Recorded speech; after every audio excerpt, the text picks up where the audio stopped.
Assalamualaikum warahmatullahi wabarakatuh. Kami dari kelompok 5 ingin menampilkan hasil diskusi kelompok kami yang berjudul Budaya dengan Perilaku Bahasa.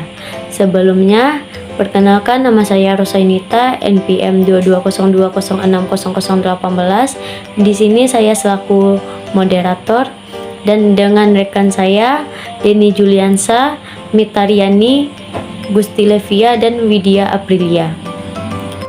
Baik, saya akan membacakan materi pertama, yaitu budaya dan perilaku bahasa. Budaya adalah suatu cara hidup yang berkembang dan dimiliki bersama oleh sebuah kelompok dan diwariskan dari generasi ke generasi.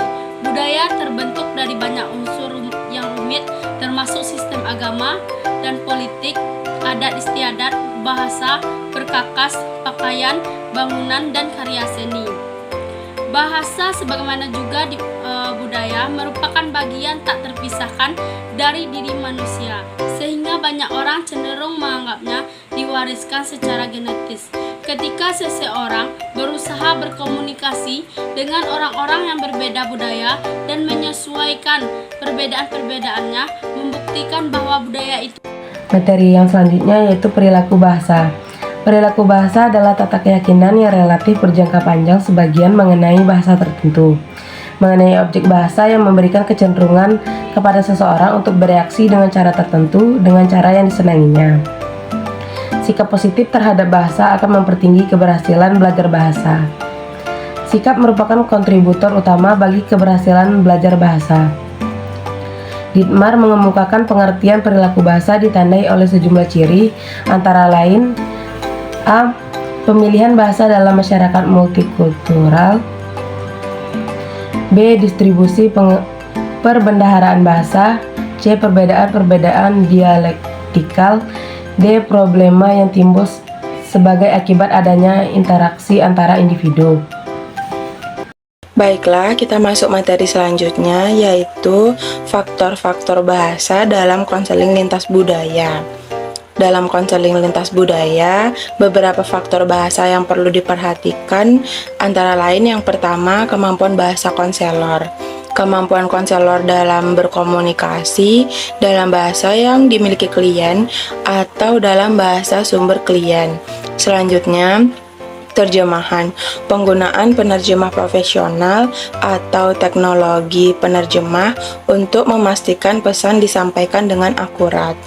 Selanjutnya, kosakata khusus, adanya istilah khusus atau frasa dalam bahasa yang mungkin sulit dipahami atau diterjemahkan ke dalam bahasa lain. Selanjutnya, budaya dan norma. Perbedaan budaya dan norma dapat mempengaruhi interpretasi pesan dan makna. Selanjutnya, ketidakpastian.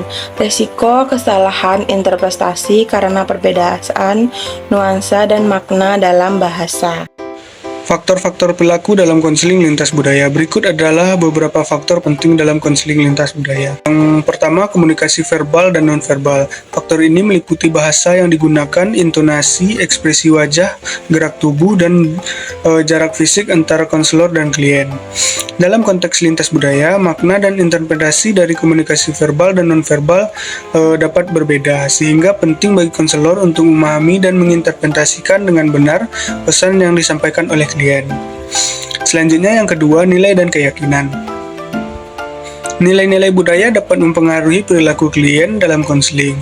Misalnya, pandangan tentang kesehatan mental, keluarga, agama, dan otoritas dapat berinvestasi antar budaya. Konselor perlu sensitif terhadap nilai-nilai ini dan mengintegrasikannya dalam proses konseling. Selanjutnya, yang ketiga, norma-norma sosial. Norma-norma sosial dalam budaya klien juga memainkan peran penting dalam perilaku mereka. Misalnya, dalam beberapa budaya, meminta bantuan dari seorang konselor dapat dianggap sebagai tanda kelemahan atau kegagalan, sehingga konselor perlu memahami dinamika ini untuk menghindari stigma yang mungkin muncul. Selanjutnya, yang keempat, peran gender. Peran gender dapat mempengaruhi bagaimana klien berperilaku dalam konseling serta bagaimana konselor merespon mereka. Misalnya, Dalam beberapa budaya, klien lebih nyaman berbicara dengan konselor yang memiliki jenis kelamin yang sama dengan mereka.